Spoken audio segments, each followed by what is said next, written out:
Bom dia aos presentes, poucos, mas aguerridos. Muito obrigado.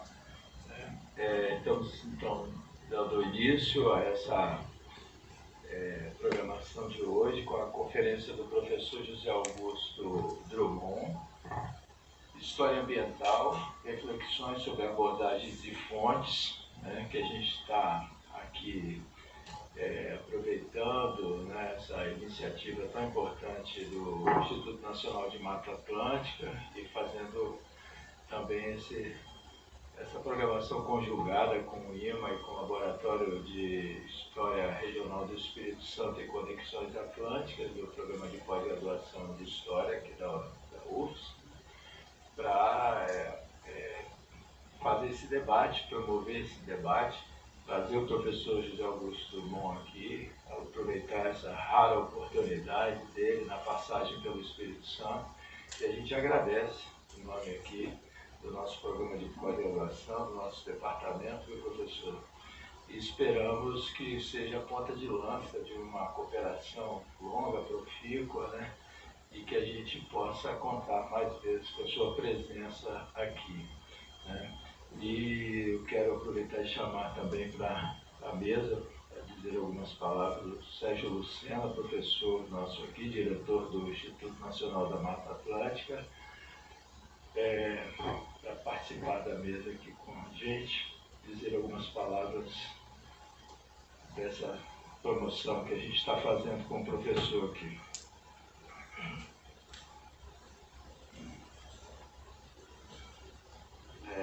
Obrigado, Luiz Cláudio. Primeiro, é muito prazeroso para a gente estar fazendo uma parceria aqui com o Luiz Cláudio, do Departamento de História da UFES, e segundo, eu queria dizer que eu fiquei muito feliz, Drummond, quando a Aline nos trouxe, olha, o Drummond está interessado em se aproximar do IMA, pensar numa possível parceria, uma possível colaboração. E aí eu falei lá, então vamos chamá-lo, de fato, trazer, viabilizar a vida dele aqui, para a gente conversar um pouco mais, e ver o que é possível fazer. E surgiu a ideia, então, de, na passagem por Vitória, fazer essa apresentação. Então, é muito especial para nós.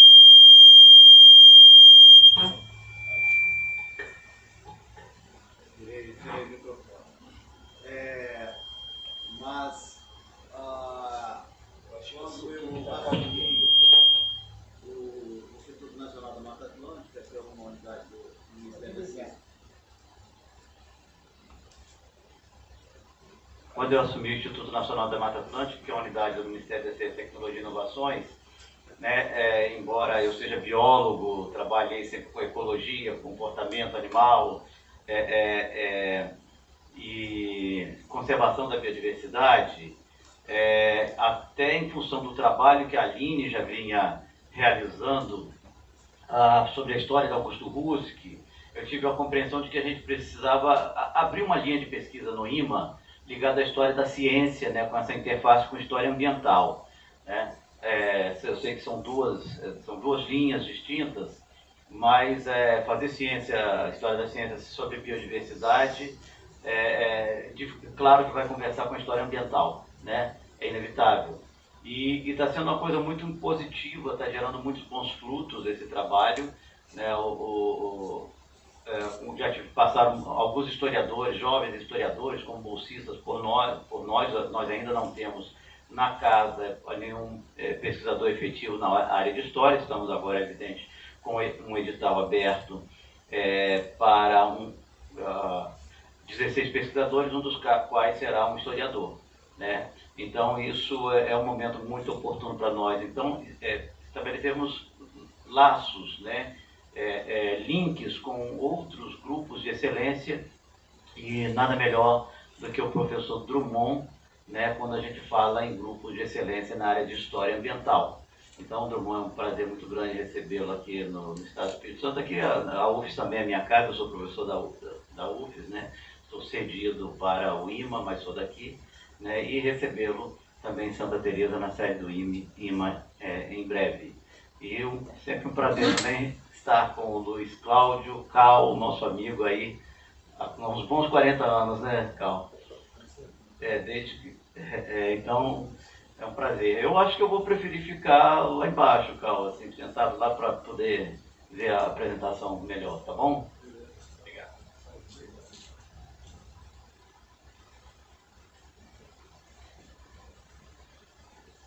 Bem, a gente falava aqui com o professor, né, e aqui no nosso departamento de História e na nossa pós-graduação, a gente não tem uma linha específica de pesquisa sobre história ambiental que sequer agregue, né?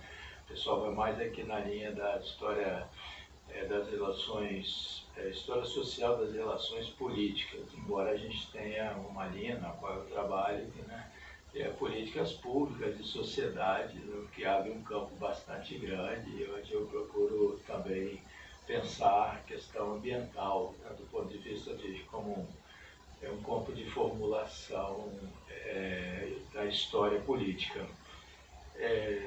Então, mas acho que a partir dessa palestra, dessas iniciativas que o IMA está também tomando, né, trazendo pesquisadores, e a gente também agrega o interesse da história ambiental em outros colegas de outros departamentos e pós-graduações que também veem o interesse da história ambiental associado aos seus campos específicos de pesquisa, aos seus projetos, né? Então, felizmente, a gente está vendo isso ser ampliado e, principalmente no pós-derramamento aí, né, de lama nos rios do Espírito Santo, a gente vem vendo cada vez mais os próprios poluidores, né, como fomentadores dessas políticas, né, como é o caso da Renova, os próprios responsáveis pela reparação.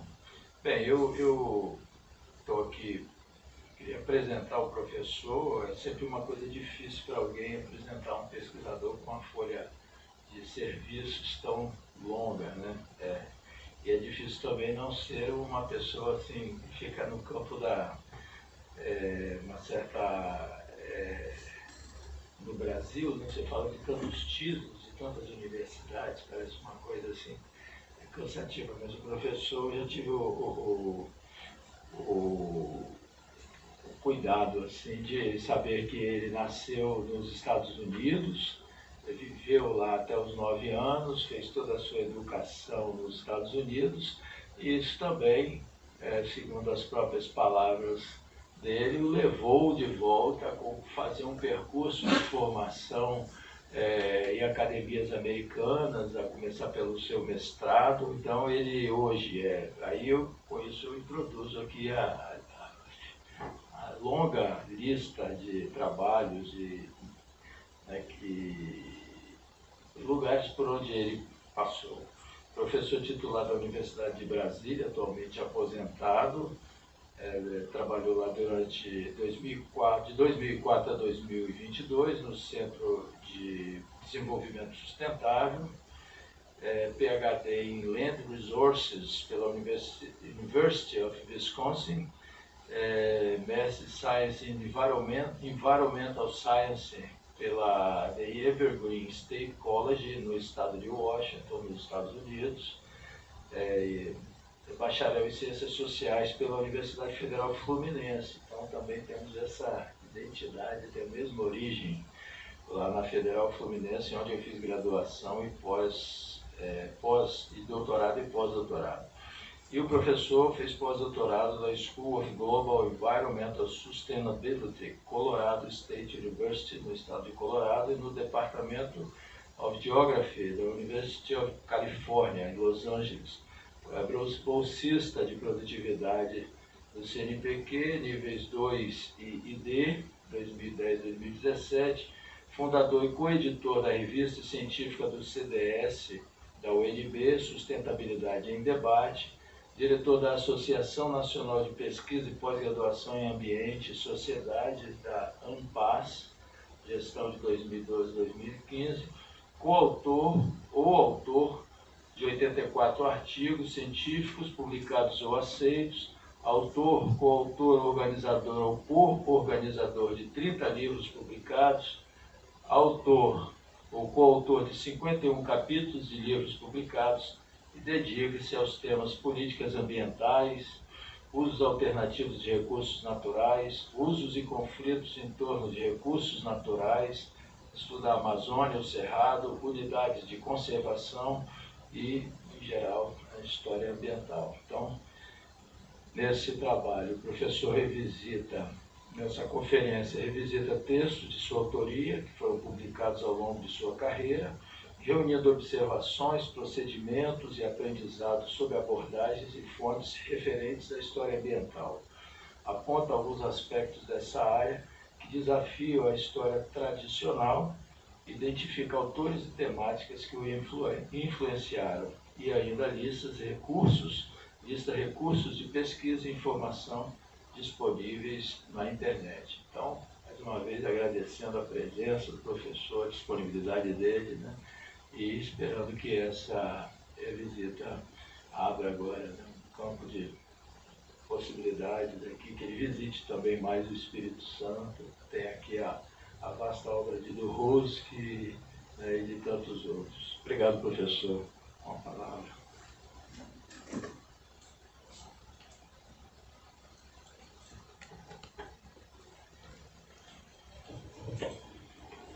Alô? Então, bom dia. Bom dia. Agradeço aí, quero agradecer o convite aí da equipe do IMA e aqui da equipe do Departamento de História, ou do programa aí de História, né, por esse convite. Eu sou aposentado, mas estou sempre em busca de alguma coisa para fazer, né? Estou 1 ano e meio aposentado e depois de 43, alguma coisa assim parecida, é bom não dar a cifra exata, né? Anos de professor universitário em 2 universidades, na Fluminense, lá em Niterói, e os últimos 22 anos eu passei na UNB, Universidade de Brasília, né? E então ainda tenho vínculos lá com a Universidade de Brasília, com o Centro de Desenvolvimento Sustentável, principalmente com o programa lá de pós-graduação. Eu tenho orientandos lá, estou organizando 2 livros que vão ser publicados pelo Centro em bancas, etc. Isso me dá alguma atividade, mas esse convite também se soma quase que aqui no final do ano para me manter em forma, né? E então quero aproveitar. Quero pedir desculpas ao professor Sérgio, porque eu não reconheci ele. Ele foi da minha banca de titular. Ele se apresentou ali, eu não reconheci, porque eu também só vi uma vez na tela, né? A minha banca de titular aconteceu na primeira semana da pandemia, né? E eu não sabia nem o que era Zoom, Meet, etc. A presidenta da banca, que hoje é presidente da CAPES, professora Mercedes Bustamante, ela que montou tudo. Eu nunca tinha ouvido falar em Zoom. Claro que isso não vai dar certo. E no dia seguinte tinha 5 pessoas da banca e eu e uma plateia, deu tudo certo. Eu virei titular. Então peço desculpas ao Sérgio, porque eu não reconheci ele aqui face to face, né? Bom, eu poderia chamar essa palestra de metodológica, mas eu não sou muito metodólogo. Além do mais, eu não sou formado em História, né? Não tenho nenhum treinamento formal, nenhum diploma, né? Que é esse Donald Worcester, cujo nome está aparecendo aí. Historiador norte-americano, formado na academia de lá. Ele se formou em História Política, mas ele achava que a história que ele aprendeu em 3 cursos, graduação, mestrado e doutorado, não falava da terra, não falava da vida, não falava de desastres ambientais, porque ele nasceu aonde? Ele nasceu no Kansas. Kansas é um estado que fica bem ali no meio dos Estados Unidos, né? E que foi um dos estados mais afetados por um dos grandes desastres ambientais provocados pela nossa espécie humana. O Dust Bowl, aquelas enormes tempestades de poeira e areia que devastaram cidades e campos por quase 9 anos, 1932 a 1940, né? E que exigiram lá dos Estados Unidos um trabalho enorme de tentar recuperar terras e rios que tinham desaparecido debaixo de dunas artificiais, né? Tudo porque o tipo de agricultura que foi adotado ali era uma agricultura voltada era uma tecnologia agrícola acostumada com chuvas abundantes e ali não chovia muito. Ali era semiárido, que nem o nosso semiárido aqui do Nordeste, né? E o Worcester, ele foi um filho de uma fazenda, de fazendeiros arruinados, né? Foram milhares, centenas de milhares. A agricultura parou ali por décadas, parou ali naquela região toda, que não é só o estado do Kansas. A família dele migrou, virou flagelada, foi para a Califórnia, depois voltou. Então, evolucionismo multilinear, bum, matou por muita gente. Falou em evolução, eu não quero saber. Isso é darwinismo social. Então ele é muito, e não é só no Brasil não, ele é muito esquecido, porque ele mesmo se chamou. Qual é a sua síntese? Eu sou um evolucionista multilinear. Né? Multilinear porque ele não achava que toda a sociedade passa pelas mesmas etapas. Tem vários caminhos, né? Mas cada população, cada grupo, cada etnia, cada era, cada grupo, né? Tem caminhos que são no sentido de procurar captar e gastar melhor a energia. Né? Mas o fato dele chamar de evolucionista também fez com que ele fosse muito esquecido. Né? O próximo que tem aqui, né? Eu pulei o Darcy Ribeiro. O Darcy Ribeiro ele fez um livro que ninguém conhece, só eu e ele. Né? Quando eu conheci ele pessoalmente, lá no Rio de Janeiro, há muitos anos atrás, ele estava recém-voltado do exílio dele, e ele ficou besta que eu tivesse lido um livro dele, que era da década de 60, e nós já estávamos na década de 80, né? E que está citado aqui no texto. Eu vou deixar uma cópia desse texto, tem as referências aí com o professor Cláudio, Luiz Cláudio, certo? Acertei. Né? É um livro que ele escreveu pegando esse esquema, não do White, mas do Stuart. Ele fez um tipo de uma história das civilizações baseada em diferentes formas de usar os recursos naturais, desde os chineses, não sei da quando, da Mesopotâmia, dos babilônios, dos gregos, até o imperialismo moderno, na Europa, para a América, para a Ásia, e citando totalmente o Stuart. Como eu falei, foi aí que eu fiquei conhecendo o Stuart, e opa, aí eu fui atrás do próprio Stuart. Né? E esse livro ficou totalmente esquecido. De vez em quando eu encontro os antropólogos e pergunto: já ouviu falar de Jonas Stuart? Não. Já ouviu falar da Darcy Ribeiro? Ele era político. Ele foi governador, vice-governador do estado do Rio. Ele foi senador, né? Ele foi ajudante de ordem, né? Foi chefe do gabinete civil, do Jango. Né? Ele é mais conhecido como político, ele foi político mesmo. Mas nesse livrinho ele fez uma síntese, é um livro de 110 páginas. Né? O assunto parece que você vai ler um compêndio de 10 volumes, né? E que ele procurou divulgar essa ideia as ideias do Stuart, mas não para estudar um lugar muito particular. Ele estudou a experiência humana como um todo, conforme é registrada, né? Com muito parentesco com os chamados historiadores das civilizações, que, até onde eu vejo, saíram meio de moda já há algum tempo, né? E estão sendo recuperados por essas grandes sínteses que estão sendo feitas agora, por exemplo, pelo Harari e pelo Jared Diamond, né? Estou fazendo Big History, como eles chamam. Me lembra muito a história das civilizações que eu li por conta própria na graduação, né? E que hoje esses autores desse campo me parecem um tanto esquecidos. Né? Então tem o Darcy Ribeiro. Né? Depois nós temos o Marvin Harris, outro antropólogo, norte-americano também, e que se caracterizou por ver as formas de subsistência, né, dos povos, principalmente dos povos pré-capitalistas. Ele criou uma metodologia em que, entre outras coisas, por exemplo, ele via o volume de energia, olha a energia outra vez, que nós humanos gastávamos quando éramos caçadores, pescadores e coletores vegetais. Né? Eles pegavam o que mulheres e homens e crianças conseguem coletar, caçar e pescar. Estudou comunidades da América do Sul, da África e da Ásia, né?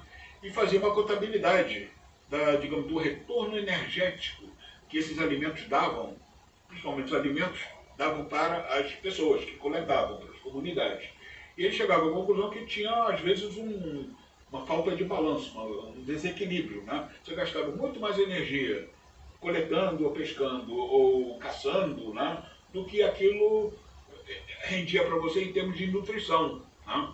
Então ele tinha um lado nutricional. Né?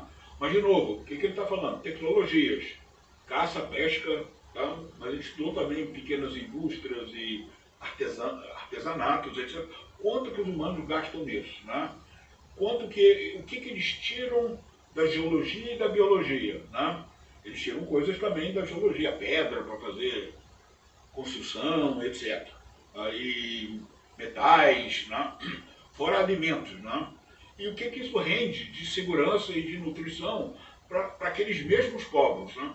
Então ele fez um tipo de um balanço energético entre o que a natureza tinha, o que os homens e mulheres conseguiam tirar dela e como que isso que era retirado fazia a subsistência desses povos. Né? E então ele foi um pouco mais contemporâneo, ele só morreu em 2002, ele era um cara muito controvertido, gostava de briga, que o Stuart e o White eram mais recolhidos na Torre de Marfim acadêmica, né? Mas o Marvin Harrison, inclusive, estudou o Brasil sob outra perspectiva, né? Logo no início da carreira dele, e ele ficou com fama, porque ele citava o Marx. Né? Basta citar o Marx para você ficar muito conhecido em alguns circuitos. Né? E ele achava que o Marx tinha a dizer sobre essa coisa, quais são os recursos que são usados, como é que o povo vive bem com esses recursos. Né? Mas ele não era marxista, e ele chamava a síntese dele de materialismo cultural. Olha só, materialismo cultural. Um era evolução, o outro, o White chamou-se de evolucionista multilinear. Já o Harris, eu sou, Marvin Harris, apertavam ele lá, o que ele dizia? Eu sou um materialista cultural. Quer dizer, ele procurava ver quais eram as raízes materiais, não relações de produção, tá?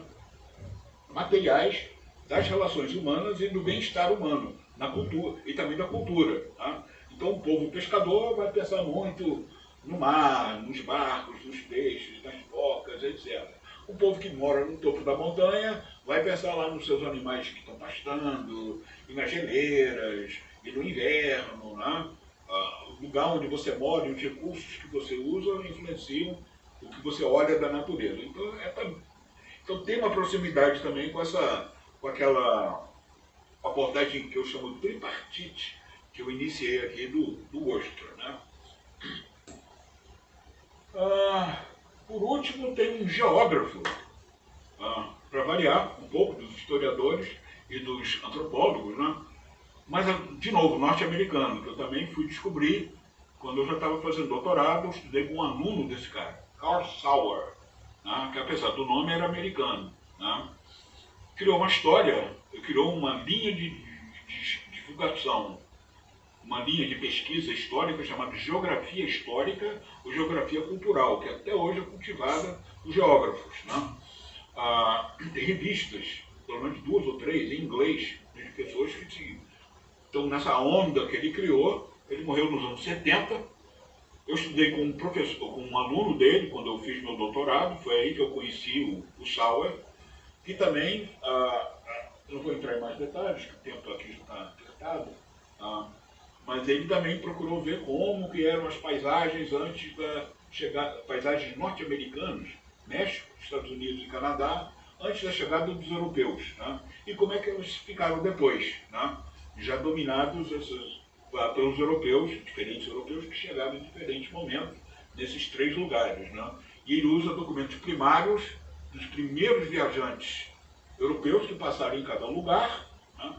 E usa trabalhos de antropologia, de ecologia, etc., para ver como é que era a natureza quando aquilo estava sendo usado pelos indígenas, que em todos os lugares foram deslocados.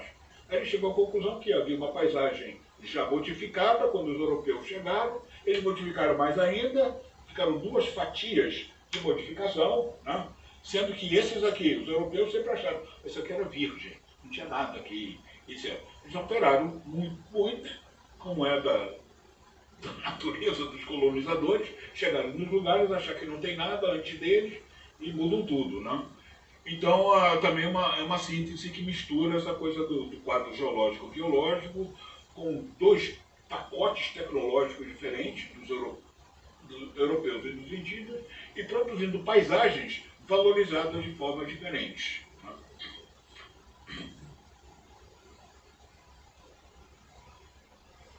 Quais são os pontos em que eu acho que os historiadores ou os cientistas sociais, que nem eu fui, eu me digo que eu me chamo de ex-cientista social. Se vocês querem saber qual a minha identidade positiva, né, eu não sou mais um cientista social, eu sou um cientista ambiental, ou socioambiental. Né?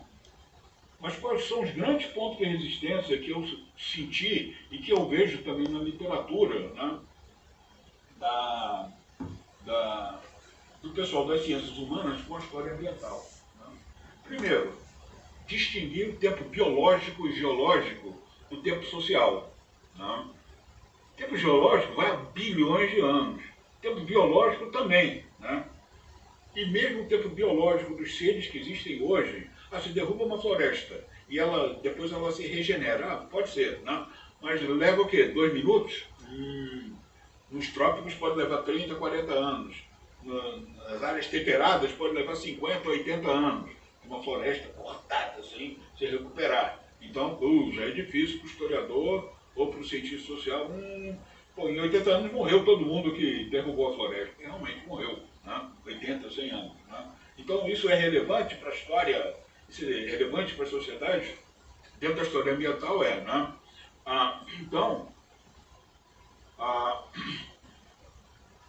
O tempo social, ou o tempo da cultura humana, muito diferente da história biológica, do tempo biológico e geológico. Né?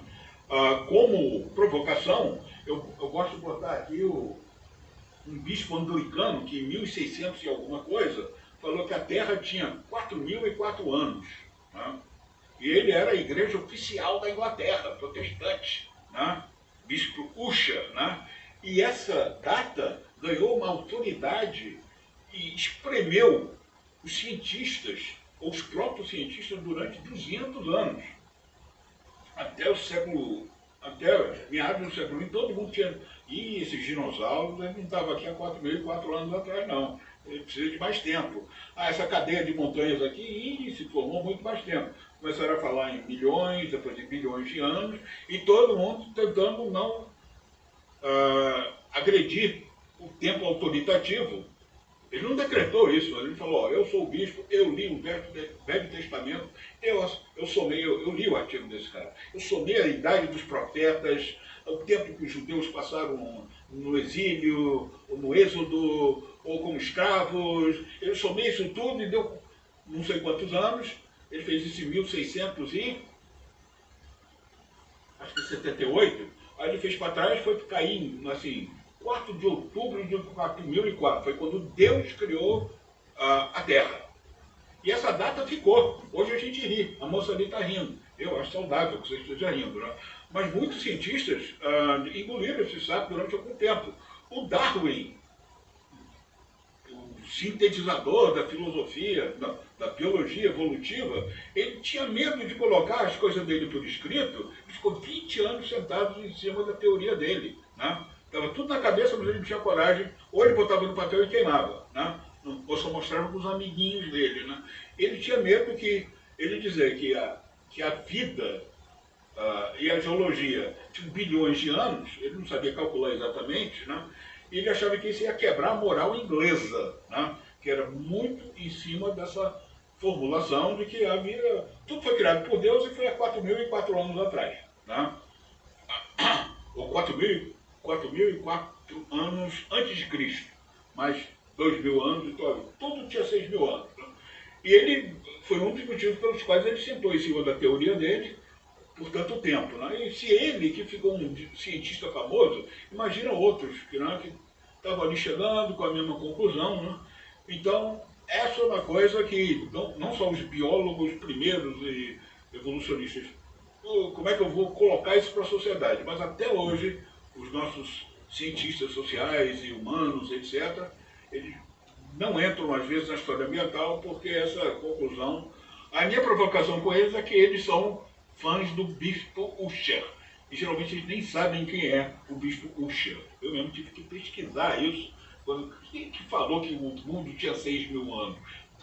Pesquisei, bati no artigo, no ensaio dele. Né? Outra coisa associada a isso é o que um sociólogo americano que entrou na questão ambiental chama paradigma da imunidade humana. Né? Isso quer dizer o seguinte: muita gente olha para a sociedade, olha para a natureza e acha que as sociedades humanas nós somos imunes a qualquer coisa que aconteça. Né? E às vezes até quando a gente controla a natureza. Isso está muito em moda na coisa do antropoceno hoje em dia. Não só que a gente altera muito a natureza, mas olha só, a natureza agora está de joelhos, agora a gente pode fazer o que a gente quiser com a natureza, com a nossa tecnologia, com o nosso conhecimento científico. Né? Então, você abrir mão dessa ideia de que a sociedade humana é imune, né? Fugir desse paradigma também é uma coisa difícil para cientistas da sociedade e da cultura. Né? Uma terceira coisa difícil é olhar para a natureza e ver que ela tem uma história. Uma história que pode ser geológica, uma história que pode ser biológica, ou biogeológica, ou geobiológica, e essas escalas de tempo, né, são enormes em relação às mudanças da sociedade humana, né, e, né, com isso, muda a geologia, mas muda principalmente a vida. Né. Uma maneira de você, que eu já achei de tentar chocar as pessoas, a Aline diz que eu gosto de chocar as pessoas. Né. Vem cá, você acha que a vida não muda? A natureza está em equilíbrio, em homeostase, e tudo é harmônico, não sei o quê. E o que você diz dos arqueólogos que nos últimos 50 anos chegaram à conclusão que 99% de todos os seres, plantas e animais que existiram, se extinguiram? Faz parte da história. Talvez um número específico, 99%, mas quando você vai ver os paleontólogos, né? Paleontólogos são os biólogos que estudam as formas de vida antigas, geralmente já extintas. Né? Você vai lá, faz uma amostragem, estuda o osso, vê como é que vivia, não sei o que, sumiu. Né? Esse animal que hoje está vivo teve não sei quantos antepassados, né? Mas eles morreram. Né? Quando você faz essa conta, você chega lá, hoje, qualquer arqueólogo bem informado está te dizendo que 95% a 99% dos seres que existiram, né, morreram. Morreram não, foram extintos. Apesar disso, o mundo hoje tem uma biodiversidade, uma gama de espécies diferentes, né, que talvez nunca tenha tido antes. Então a vida tem uma dinâmica. O fato de estar extinto não quer dizer que a vida sumiu. Né? E o fato de achar que a natureza é harmônica, tudo bonitinho, os bichos bonitinhos, tem os bichos feinhos que comem os outros, mas todo mundo resiste. Quando você tem essa visão de que a natureza não muda, né, você está fora do mainstream da ciência, da paleontologia, da biologia. Então isso tem que lidar com o fato de que a biologia tem história, a vida tem história. Né? Uma outra coisa difícil para cientistas sociais, dado as estruturas de todas as universidades do mundo, né, até 50, 60 anos atrás, né, com a emergência da questão ambiental que não nasceu no ambiente universitário, institucional do saber, nasceu como movimento social, né, é a possibilidade de dialogar com cientistas de outras áreas. Né. Todas as nossas universidades são segmentadas. Assim que elas foram criadas, eu acho que vão levar muito tempo para mudar. Então, quando você trabalha num centro, como eu trabalhei 22 anos, não fui eu que criei esse centro, foi um outro grupo, eu tomei carona e gostei. A melhor parte da minha carreira foi passada na Universidade de Brasília, num núcleo interdisciplinar, chamado Centro de Desenvolvimento Sustentável, que foi criado por pessoas de várias áreas e foi criado a partir de qualquer departamento da universidade, né?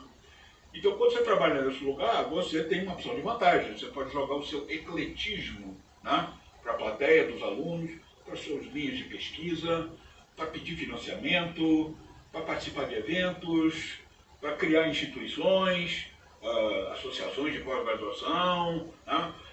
Mas o pessoal dos departamentos geralmente, esse pessoal aí, interdisciplinar quer dizer qualquer coisa, não tem método, não tem, você fica com um estigma, né?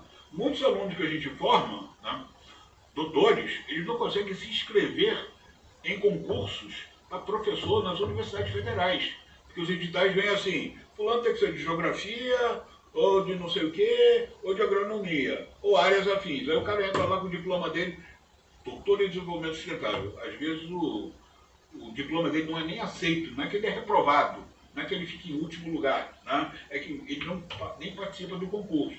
Não aconteceu com todo mundo, né? Mas aconteceu com muita gente. E geralmente, o que está acontecendo? As pessoas se formaram num núcleo interdisciplinar e vão fazer concurso numa outra universidade, em outra época, em um departamento. E o departamento fala, epa, que diploma é esse? O programa é nota 7, dane-se, né? Mas o programa não está enquadrado, não é nem uma coisa nem outra, é inter, é pluri, é multi, né? Então, isso dificulta o diálogo entre, não só os disciplinares não conseguem conversar com os inter, e os inter não conseguem conversar muito sistematicamente com os unidisciplinares, né? A não ser no centro de pós-graduação ou nos centros interdisciplinares, que estão pipocando em todo o mundo, mas não há mais de 40, 50 anos, né? Eu mesmo estudei meu doutorado no primeiro centro interdisciplinar de meio ambiente e sociedade de todos os Estados Unidos, na Universidade de Wisconsin. Quando eu estava lá, eu já estava fazendo 20 anos, né?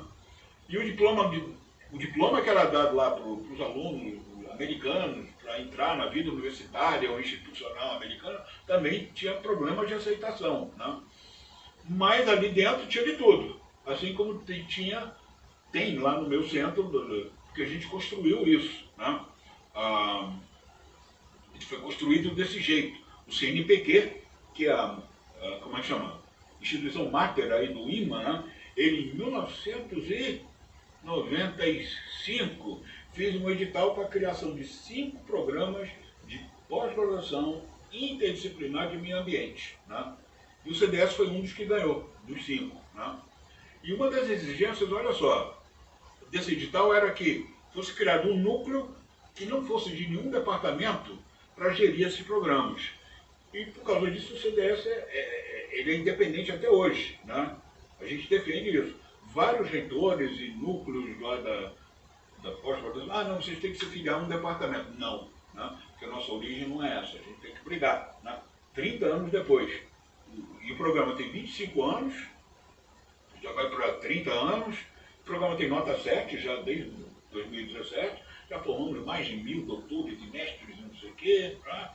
E ainda tem gente da área de se não, vocês estão aqui, vamos acabar com os centros, vocês vão se filiar à física, ou vão se filiar à história, e a gente tem que resistir a isso, né?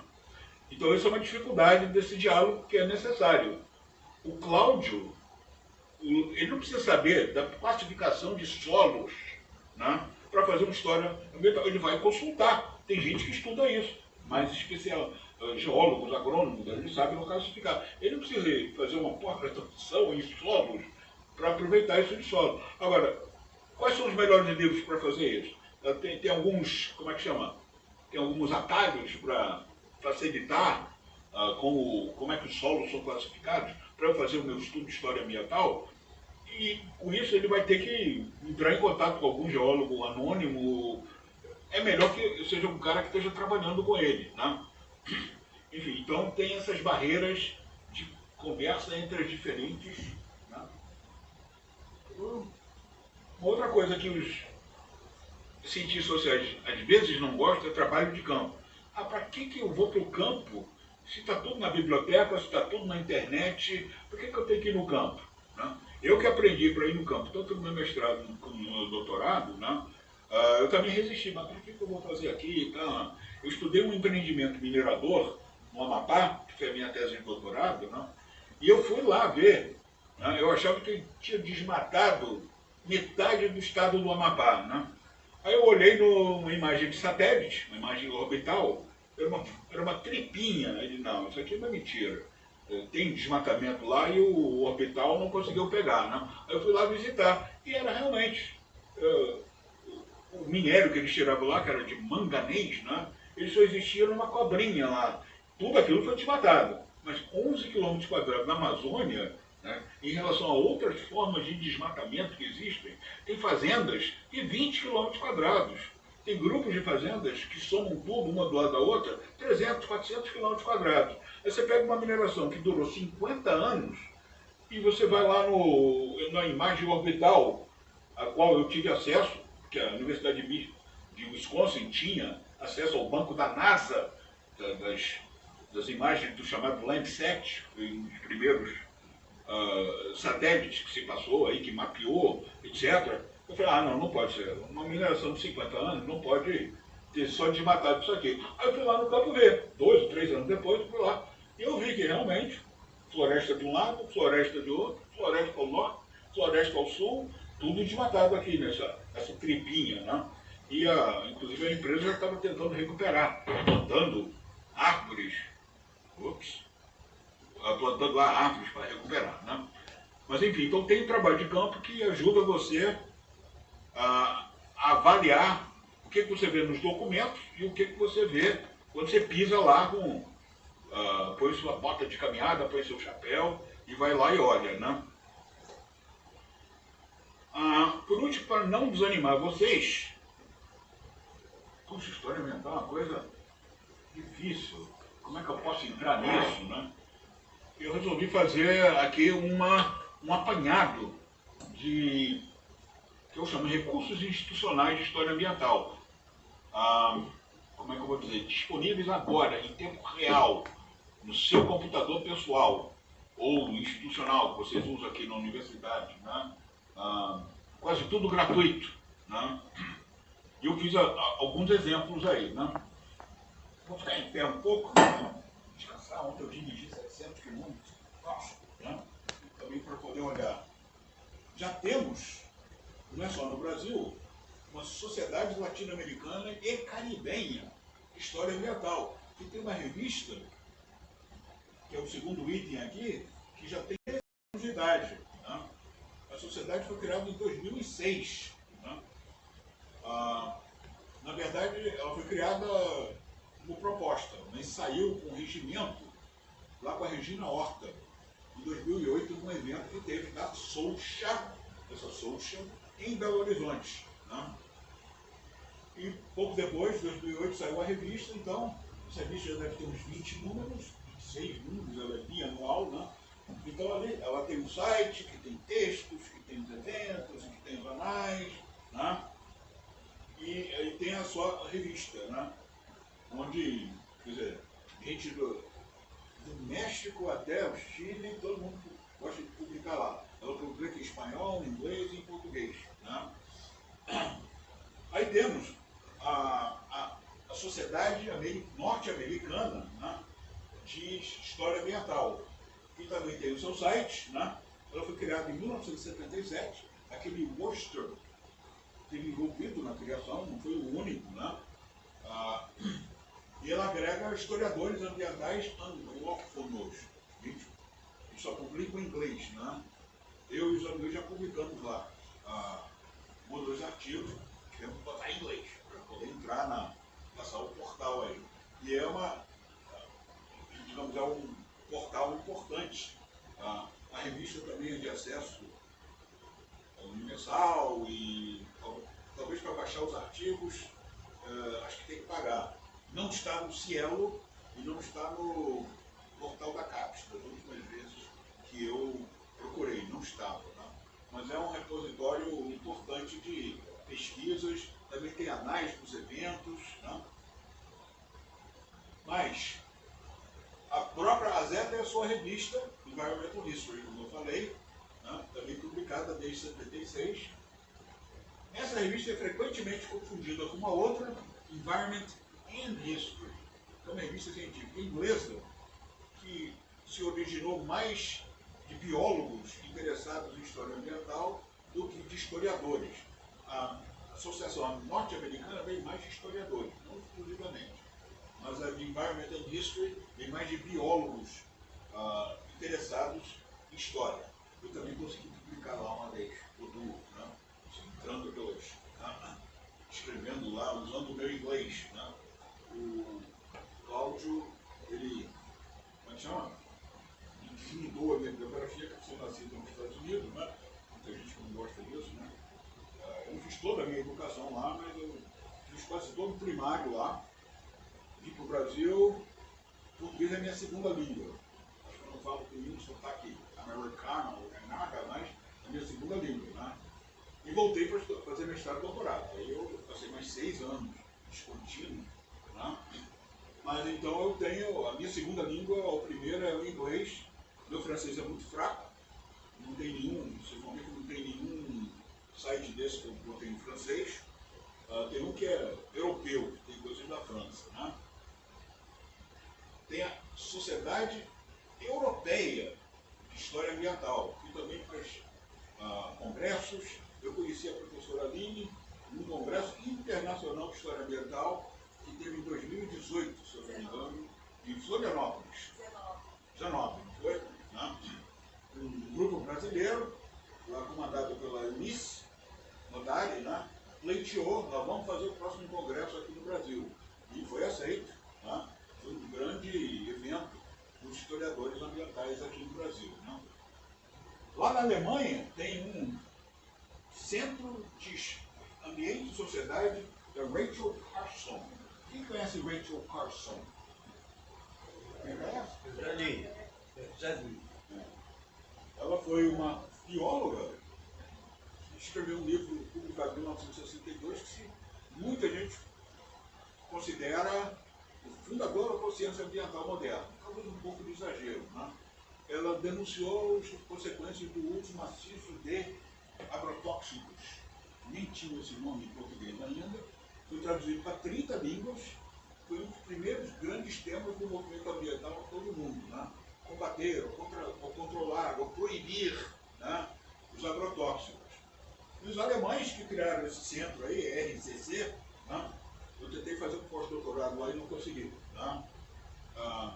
Eles têm a Rachel Carson, que era americano, escrevendo em inglês, né, deram o nome desse núcleo, né, que tem alguma relação com esse de cima. Né?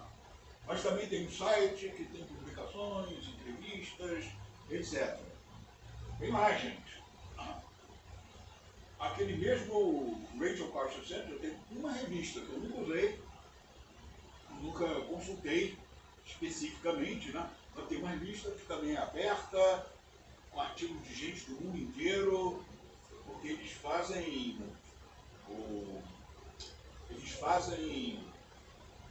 pegam 20 pós-doutores de todo mundo, o pessoal passa lá um ano e todo mundo escreve um artigo que eles publicam. Né? O José Augusto Pablo, que alguns de vocês devem conhecer, historiador ambiental brasileiro, ele fez um ano lá, ele gostou tanto que eu me empolguei e fiz a minha application, mas eu não entrei. Eu fui parar na University of California em Los Angeles para fazer meu segundo pós-doutorado, mas eu queria ter ido para lá. Né?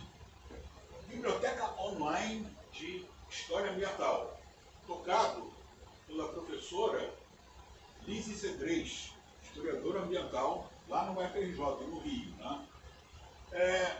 São referências bibliográficas, às vezes comentadas, de livros, artigos, teses, dissertações de história ambiental. Eles antigamente tinham América Latina no nome, não sei por que tiraram. Grande parte, são 2.000 referências, são produzidos na América Latina. Sobre a América Latina por latino-americanos, e não brasileiro. Né? Então, essa aí também está aberta, está de graça. Né? Uma coisa que começou há relativamente pouco tempo é aquele canal Lux Global. Alguém já ouviu isso, não? Isso é coordenado por uma professora professora brasileira, historiadora ambiental, formada lá pelo Eurício Medário, no Federal de Santa Catarina, né, que hoje é professora da Federal de Rondonópolis. Né. Ela tem uma equipe, né, eles fizeram não sei como é que se chama isso, um canal, né, meio analfabeto, redes sociais, etc. É um canal que fica lá aberto, disponível na internet, e eles têm um segmento de entrevistas com historiadores ambientais. E não é entrevista de 5 minutos, não. Eles finalmente me acharam para entrevistar e ficou com 1 hora e 30 minutos. Overdose, né? O Worcester fez 2, um total de 3 horas. Eles agora estão tentando fazer as coisas mais curtas, etc. Eu dei minha entrevista há um mês. Eles já entrevistaram umas 20 pessoas, né? Mas também tem debates socioambientais, lançamento de livros, eventos, tem coisas sobre o Lutzenberger, não falei dele, né? Lutzenberger foi, apesar do nome, brasileiro de origem alemã, que foi um químico, ou agrônomo, químico, começou a carreira dele vendendo agrotóxicos nas porteiras das fazendas lá do Rio Grande do Sul e Santa Catarina.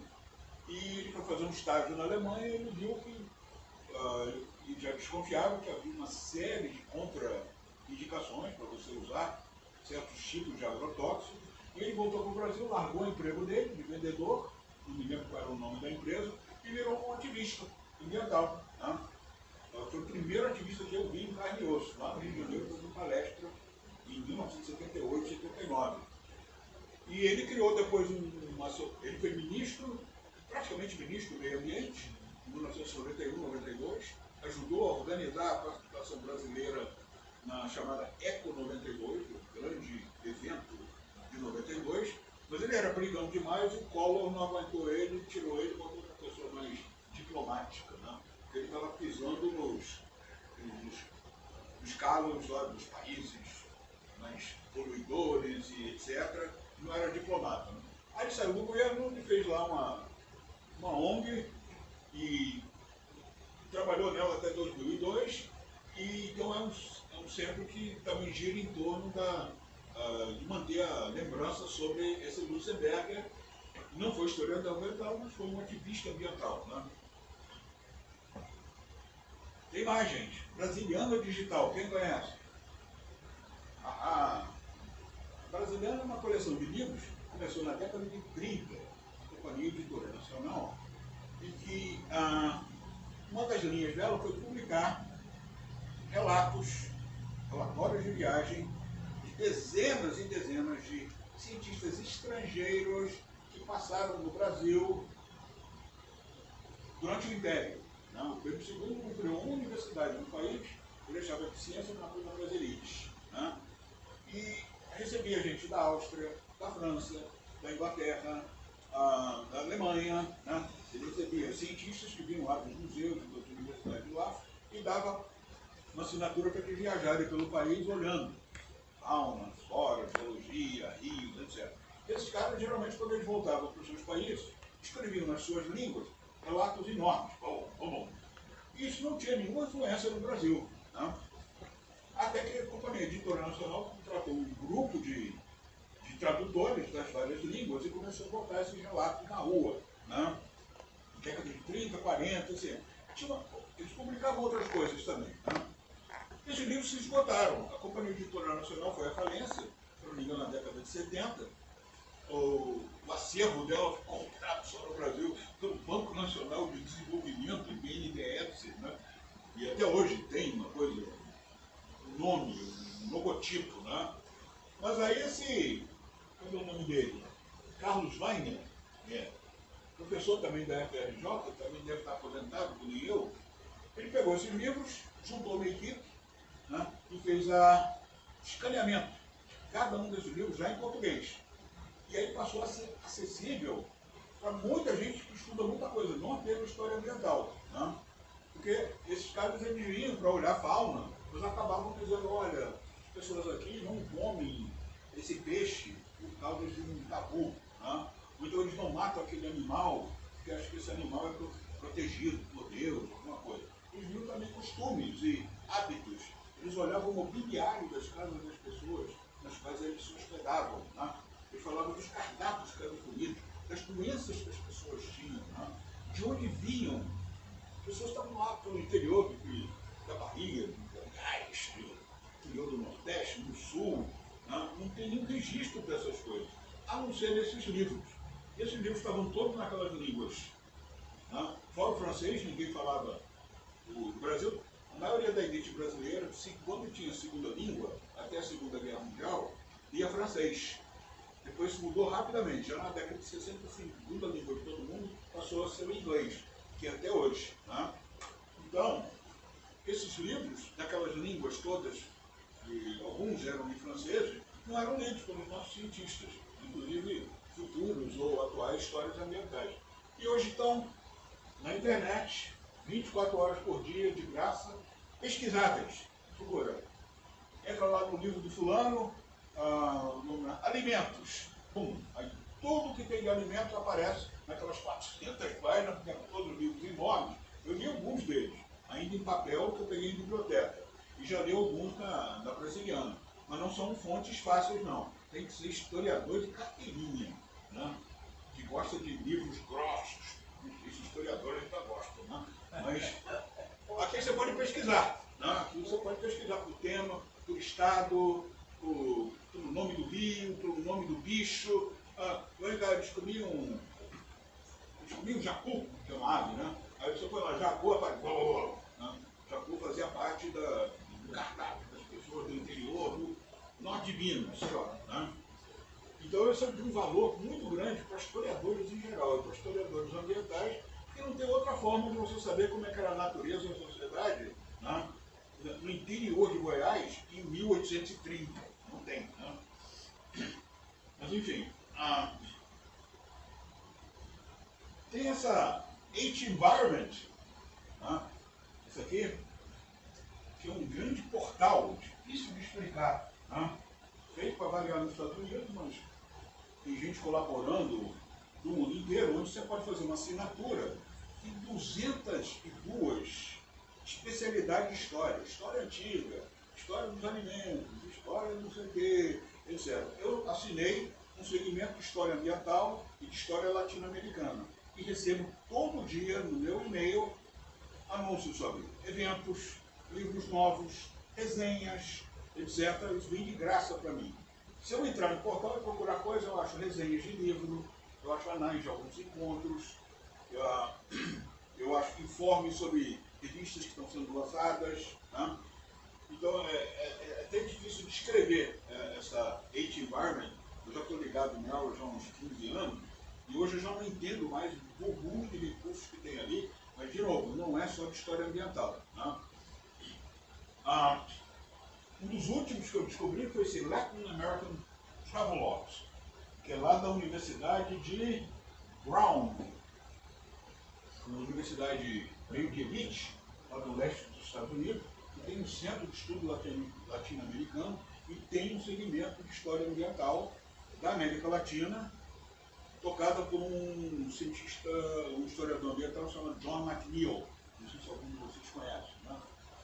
Escreve um ou dois livros por ano, assim, né? Muito impacto. Né? E eles juntaram uma coleção de transcrições integrais, né? Um pouco parecido com a coisa da brasiliana, só que a maioria desses aqui não são publicados, são manuscritos, que, de novo, foram escaneados. Você pode pesquisar, geralmente não são muito grandes, né? Mas tem assim, você pode ver o tipo de um cara que passou em 1874 pelo Paraguai, o que ele achou da natureza e como é que estava a sociedade paraguaia depois da guerra com o Brasil. Né? Isso foi um que eu li, em inglês, estava um comerciante. Né? Mas ele fez um tipo de uma história social da viagem dele. Né? Eu acho que não tem mais. Ainda tem laboratórios de história ambiental, né? Diversos que tem pelo Brasil. Só botei alguns poucos aí. Eu nunca usei isso. Como eu falei, eu sou meio antiquado com essas coisas. O Franco, o Zé Luiz Franco, lá do CTS, ele está fazendo isso, ou já fez um desses, mas eu não consegui o endereço certinho para passar para vocês.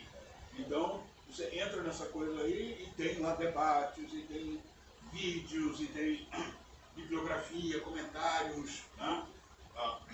Diversos. Então, gente, quem quiser entrar na história ambiental não está sozinho. Né? É só ter um computador e internet em casa, vai se perder nessas 13 ou 4 outras. Eu mesmo fiquei besta quando eu fiz. Eu não tinha isso tudo anotado. Entrei em cada site desses para ver se estava atualizado. Porque a gente sabe que os endereços e os conteúdos das coisas mudam muito na internet.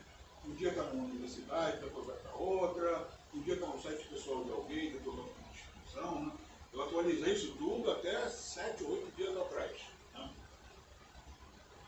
Bom, por último, eu quero citar algumas coisas de métodos e conhecimentos oriundos das ciências naturais que são muito úteis para a história ambiental. Tá?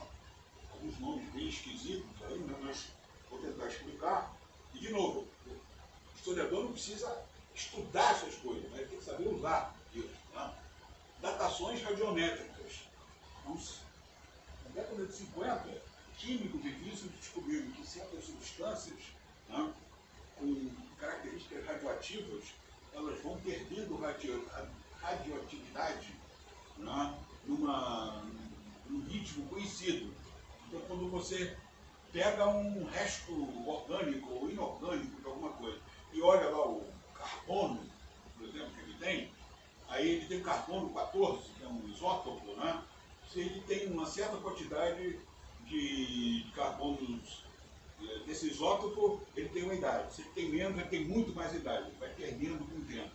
Então isso é usado para quê? Datar coisas arqueológicas, principalmente. Ossos, restos de comida, esqueletos humanos, né? Tecidos de animais que por algum motivo sobreviveram por causa de, como é que chama? Gelo. Agora estão achando mamutes com mastodontes. Lá na Sibéria, né? E estão vendo que teve alguns que você achava que tinham morrido no planeta inteiro até 11 mil anos atrás, estão achando alguns ali que tem 4 mil anos só que morreram. Porque não tinha ninguém lá para caçar eles. Eles fugiram e duraram mais tempo. Totalmente extintos. Mas como é que se faz essa diferença? De 11 mil anos para 4 mil anos na história humana é uma boa diferença. Para a geologia não é diferença nenhuma. Né? Eles foram e viram isso, aí chegaram a várias conclusões do animal, fugiu dos lugares mais habitados, etc. Então tem dendrocronologia, adoro esse nome. Tá? É assim, nome de banda de rock. Dendrocronologia, né? Ou uma música de uma banda de rock. Né? Quem já viu uma árvore cortada assim, né? Vê que ela tem círculos concêntricos. Né? E tem métodos que faz com que você, contando aqueles círculos concêntricos, ou ali no toco, ou já na madeira usada em uma estaca, para fazer uma construção, você sabe a idade, você pode calcular a idade daquela árvore, ou daquele toco. Né? E o que acontece? Aí você pode saber que o povo que construiu aquilo, que talvez não esteja mais presente, ele tinha uma preferência por árvores de mais de 200 anos. E as construções mais novas só tinham árvores com até 40 anos. E as últimas coisas só tinham árvores com 10 anos. Então você pode fazer uma inferência de que as árvores grandes estavam sendo extintas, estavam sendo usadas primeiro do que as outras. E as mais novas não cresciam o suficiente. Mas também aquele povo não tinha como pegar esses troncos mais antigos, preferidos, em outros lugares. Porque transportar madeira é uma coisa super difícil. A não ser ter água. Se você não tem roda, se você não tem carroça. Então a dendrocronologia te dá a idade de alguns tipos de plantas, você estudando os chamados anéis das árvores. Muito usado por historiadores ambientais. Não são eles que fazem a avaliação da idade. Né? Mas eles usam isso. Outro nome esquisito. Palinologia. Alguém entendendo o que é isso? Não? A moça está ali, está rindo ali. Sabe o que é palinologia? Não, ok. Ninguém tem obrigação de saber. Eu não sabia 10 anos atrás. Palinologia é o estudo dos pólens fósseis. Pólen é uma parte do sistema, são partículas que são parte do sistema reprodutivo de algumas plantas. Né? Aí quando elas caem no chão, não são usadas na reprodução, e em certas condições elas se fossilizam. Né? Aí você, 8.000 anos depois, ou 2.000 anos depois, você vai lá, escava, não sei o quê. Ah, esse é um pólen de um Jequitibá, sei lá. Jequitibá da Porta, uma grande árvore da Mata Atlântica. Aí você vai lá, data ela por radiometria, já tinha Jequitibá aqui 8.000 anos atrás, e caiu, ou então, de alguma maneira. Aí, geralmente, isso é, você faz uma amostra, você faz põe uns tubos, eu já vi gente fazendo isso, não sei fazer, né? Você sai com os tubos, assim, põe numa mesa e começa a procurar. Quem estava mais no fundo é o pólen mais antigo, quem está mais em cima é o pólen mais novo, né? Eles vão estratificando, né? Aí você pode dizer que há 8.000 anos atrás tinha Jequitibá e 8.000 anos depois não tinha mais. Houve alguma coisa, né? Geralmente são várias plantas que têm vários pólens, você identifica, cronometra, aí você pode fazer inferência sobre desmatamento ou sobre mudança natural da composição da vegetação. Uau! Né? Pedologia, estudo de solos. Né? Isso os agrônomos e pedólogos, né? Que são geólogos especializados em solo, eles fazem isso com a gente. A gente vai ler o que eles escreveram. Né? Então você pode... Eu vejo que esse povo aqui era agrícola, mas como é que era o solo no tempo deles? Né? Era igual ao que era hoje? Não, não é. Aí você pode fazer uma inferência sobre que tipo de agricultura os solos que tinham ali, ou que tem hoje, suportariam. Né? É bom para árvores, é bom para gramíneas, é bom para árvores frutíferas, é bom para raízes, coisas que nascem debaixo da terra, batata e inhame, etc. Né? Depósitos tecnogênicos, isso eu descobri há pouco tempo, né? O geólogo, ele vai aqui no Vale do Paraíba, ali entre o Rio de Janeiro e Minas, ele escava o solo de antigas fazendas, na parte baixa, e ele descobre uma porção de coisas que estão ali que não poderiam estar ali, no processo natural. O que é? Ele achou pedaços de instrumentos, pedaços de lâminas de machado e enxadas, né? Ele já achou sinais de fertilizantes. Naquele tempo, do século XIX, não tinha fertilizante químico. Ele consegue ver lá e leva para um laboratório e identifica. É um fertilizante que não é natural. Né? Ele pode achar embalagens de coisas, embalagem de semente, embalagem de...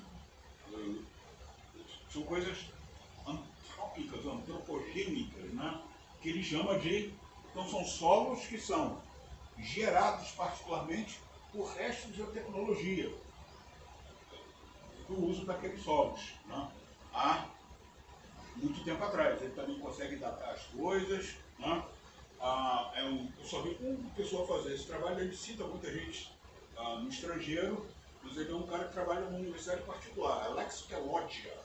Já tentei me corresponder com ele, mas ele não me respondeu, ou eu não estou com o e-mail dele correto, né? Ele chama isso de depósitos ou solos tecnogênicos. Não deixa de ser um tipo de estudo de solos, mas ele está vendo quais são as evidências que isso aqui foi usado pelos humanos. Né? Viabilidade genética. Biólogos geneticistas, eles conseguem estudar uma espécie animal, selvagem geralmente, né, que está existindo na natureza, e aí eles te dizem, olha, a população mínima geneticamente, que é viável para essa população não entrar em colapso por causa de, como é que chama aquilo? Endogenia, não é isso? Endogenia, pai casando com filha, e filha casando com mãe, etc. Empobrecimento genético, etc. Né? Então, eles têm estimativas das viabilidades genéticas, no plural, de diferentes tipos de animais selvagens no seu habitat natural. E geralmente fazem isso em cima de animais que estão com um tipo de perigo, de extinção. Né? Fizeram isso com cheetahs, aquele animal que não para de correr nos filmes do Discovery, né? Parece que está correndo o tempo inteiro. Corre mais do que todo mundo, pega todo mundo não consegue pegar, né? Porque é um animal que os números caíram muito, muitos lugares sumiram, aí pegaram o animal, precisa ter, não sei, 1000 no mínimo, uma população de 1.000 chitas entrecruzando, machos e fêmeas, né, para ser viável. Agora, fora isso também, vamos parar de caçar, vamos parar de... Vamos proteger aqui, ali, dentro de parques, etc. Né? Então, sabe com quem foi feito isso? O mico-leão dourado, o primeiro animal da fauna brasileira que foi objeto de um trabalho de longo prazo de salvar.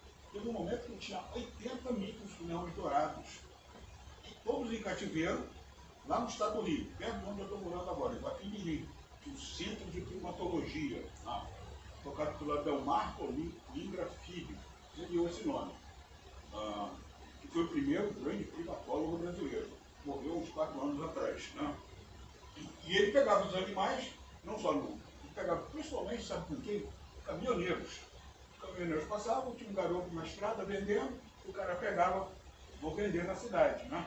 Só que o Adelmar, ele ia lá nos lugares onde o cara falava, vende para mim. Aí comprava os mico-leões e levava lá para o Centro de Primatologia. Tudo, ele não pertencia a nenhuma organização, ele era um biólogo formado. Né? Mas aí, há algum tempo, teve uma Secretaria de Meio Ambiente, o ATEMA, começou a patrocinar ele e tal, etc. Ele conseguiu criar 80 em cativeiro e calculava que tinha mais uns 80 ou 100 ainda selvagens. Só dá no Rio de Janeiro. Aquele bicho só dava no Rio de Janeiro, pelo que se sabe. Né? Aí foram fazer um estudo genético ainda na década de 70, não era tão preciso como é hoje. Né? Você, olha, para ter uma população geneticamente viável desse bicho, não adianta ficar botando tudo em gaiolinha, botando a fêmea com o macho, não sei o quê. Tem que ter muito mais de 80. Eu não me lembro quanto que eles calcularam, 400, não sei o quê. Qual foi a solução disso? Primeiro, caçar. Caçar é capturar mais dos que estavam ainda em estado selvagem. E segundo, transferir de zoológicos estrangeiros. Era um mico-leão dourado, que muitos de vocês já devem ter visto. Tem aqui uma cor dourada, não chama muita atenção, e é muito agressivo, e aquele jeitinho dele é um bicho super cotado para zoológicos do mundo inteiro. Né? Tem uma fotografia, não, tem uma pintura de um rei da França de 1500 e pouco, né? Que ele está com o mico-leão dourado no ombro. Alguém pintou aquilo, né? Supõe-se que é um mico-leão dourado. Aqueles franceses que contrabandeavam, né? O pau-brasil também pegavam tucanos e araras, e esse animal chamou a atenção, eles levavam e davam de presente para a corte dos países colonizadores. Né? Então, 400 anos depois, o Adelmar Coimbra Filho, está vendo como é que faz, não sei o quê, ele teve que chamar geneticista. Aí calcularam lá o quanto que precisava de animais convivendo entre si, cruzando entre si, para ter uma população geneticamente viável, para no final das contas soltar os animais no seu habitat. Né? Que foi feito. No parque, na reserva biológica de Poço das Antas, e em várias reservas particulares em torno dela. Hoje eles já soltaram lá uns 2.000 animais ao longo, desde 78 até hoje. O último número que eu vi foi 2.200. Claro que nem todos estão vivos, tem uma vida muito pequena, eles brigam entre si, eles sofrem predação, de gaviões e carnívoros, outros, né? Mas hoje em dia, você, quando pensa numa população, principalmente de animal, a primeira coisa que você vai ver, qual é a riqueza genética? A variabilidade genética é um indicador de saúde de uma população. O que é uma população? É o número de animais ou plantas, né, que tem de uma mesma espécie. E com a reprodução sexuada, essa variabilidade genética vai se espalhando por uma população, se ela vai crescer. Né? E isso ajudou, não só o mico-leão dourado, mas muitos outros animais. Você vê, tem um número grande, mas todo mundo é aparentado entre si, e agora? Né? Isso não é uma população viável de algum animal ou de alguma planta. Né? Aí você tem que pensar em como fazer isso. Vamos achar espécies selvagens. Né? Enfim, eu só quero, como é que chama? Contar vantagem aqui de um artigo que eu publiquei.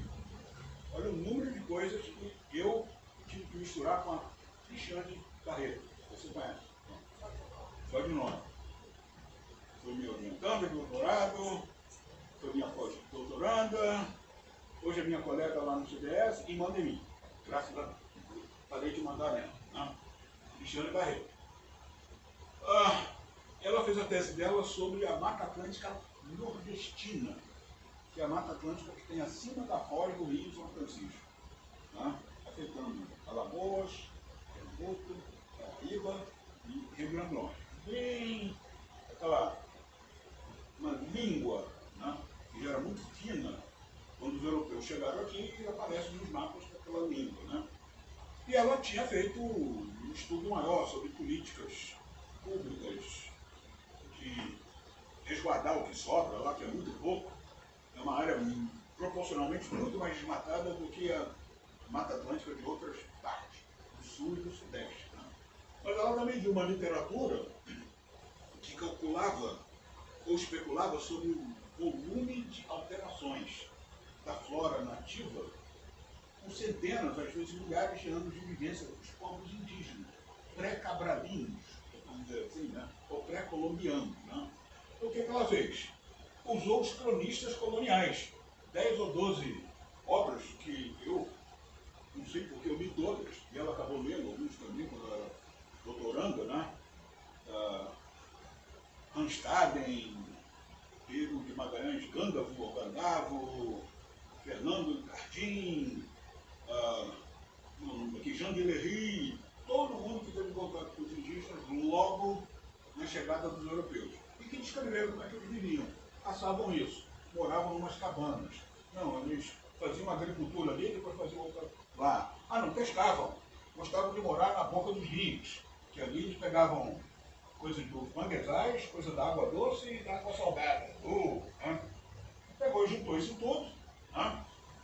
Depois foi para estudos contemporâneos de arqueologia, paleontologia e antropologia, gente estudando as práticas indígenas, às vezes usando aqueles mesmos cronistas, às vezes usando dados de arqueologia, né, de paleontologia, né? E estudou também qual seria a ecologia e a botânica das florestas tropicais naquela faixa ali do litoral brasileiro. Aí chegou uma série de conclusões sobre esses usos. Ela fez isso tudo, eu só assinei embaixo, sou o segundo autor, né? Aprendi a beça. Né? Aí ela pegou imagens orbitais do Landsat, da Mata Atlântica, e usou uns modelos computacionais desenvolvidos por ecólogos e geógrafos e engenheiros, né?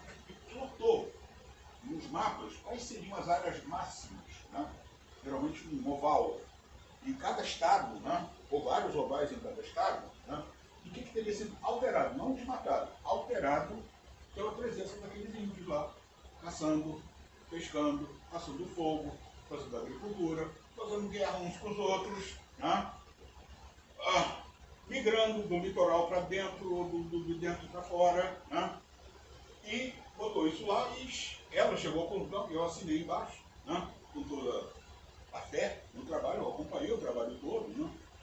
De que entre 70% e 80% da floresta Mata Atlântica ao longo do litoral tinha sido em algum grau alterado antes dos europeus chegarem.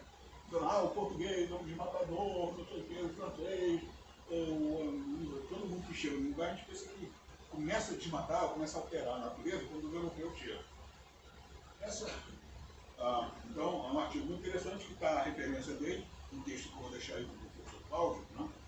E é interessante notar que foi rejeitado esse texto numa revista de história ambiental por gente que acha que os indígenas não alteram o meio ambiente. Né? Isso aí é uma acusação, uma forma de absorver os imperialistas, os coloniais, não sei o que. Então. Aí eu publiquei depois acho que foi na Social, né? Eu publiquei. Né? Nós publicamos. Né? Mas enfim, é interessante porque a gente usou uma metodologia, misturou várias coisas aqui, né? E chamamos de história ambiental, nos referimos à literatura pertinente, e uma das principais revistas de história ambiental falou, não, isso aí é um texto ideológico para passar a cabeça dos imperialistas. E eu vou parar aqui, Luiz Paulo. Acho que eu falei demais.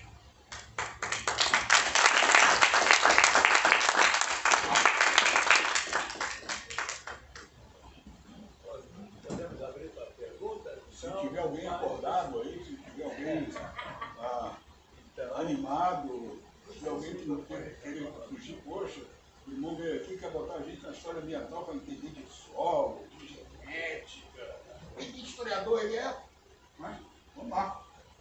Se alguém tiver perguntas sobre bibliografia, estou aqui no palco.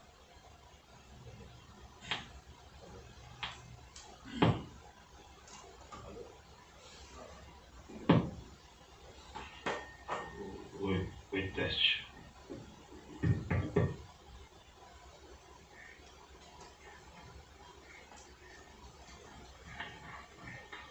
Dizer o seu nome, por favor. Bom dia a todos e todas. Meu nome é Geraldo. Eu sou da Serra do Caparaó, sou do Alegre, sou da Pedra Roxa, sou mano do David. Eu tive há um tempo atrás aqui, professor, antes de fazer o meu mestrado em agroecologia, e eu falei sobre a história ambiental de forma muito modesta, inicialmente estimulado, né, também pelo professor Luiz, que, claro, passa muita gente não deve se lembrar, mas que me deu referências para que eu procurasse pessoas da área da educação ambiental e da história ambiental. Então eu sou cria do Sofiati, eu sou cria do Pádua, que participou da minha banca do mestrado, para eu falar sobre essa história de ocupação do território do Caparaó, onde a gente ainda e cada vez mais vê como um lugar lindo e maravilhoso, e você viu como é, mas uma região, um território que tem muito problema porque não conhece a sua história ambiental. Então eu venho desse estímulo, desse momento, né, dessas pessoas, e para falar sobre o território onde eu moro, onde eu nasci, e onde eu produzo, e produzo menos na área de educação do que Mas sou fruto desse estímulo para a história ambiental, para reconhecer, né, porque a minha formação é história, me especializei em educação ambiental, e fui para a agroecologia, porque nós estávamos falando muito, ainda é assim, falamos muito nas questões ambientais que tem que fazer, mas fazemos pouco. Daí eu fui para a agroecologia, porque eu lido com agricultores familiares do território e sei como a gente tem problema, mas também como eles são professores, né, vamos dizer assim. Trazem problema para a região, a economia da região agrícola é café e leite, né, a pecuária, e a gente tem muitos problemas por conta dessa ocupação do território desordenada, né? Então eu procurei trazer no meu mestrado um pouco dessa história, e lá o Pádua e o Sofiati me disseram: você precisa conhecer o Drummond, você precisa beber do que ele produziu e da inquietação dele. Essa foi a palavra do professor Pádua. E em 2019 teve esse evento no Sul, eu imaginava e queria muito estar presente, não pude estar naquele momento. E aí um amigo aqui de Vitória, Walter Có, me mandou essa programação de hoje, e aqui estou eu. Então agradecer a oportunidade, parabenizar, professor, pela provocação, pelo estímulo que o senhor está trazendo aqui hoje. É uma pergunta só ao final, né? Nesse canal que o senhor disse, que o senhor participou lá de 1h30, né? Eu vi a reportagem, Conversas com Historiadores Ambientais, né? Que é o programa. O senhor disse lá ao final, quando foi perguntado, o senhor deixar, por favor, uma fala, né? Uma coisa para o futuro. O senhor disse: não tenham medo da interdisciplinaridade. Eu queria que o senhor, por favor, continuasse a provocação nesse sentido, né? Se é mesmo a Inter, se tem um outro nome trans, mas o senhor prefere ou entende que também continua sendo Inter. Gratidão. Depois de 1h30,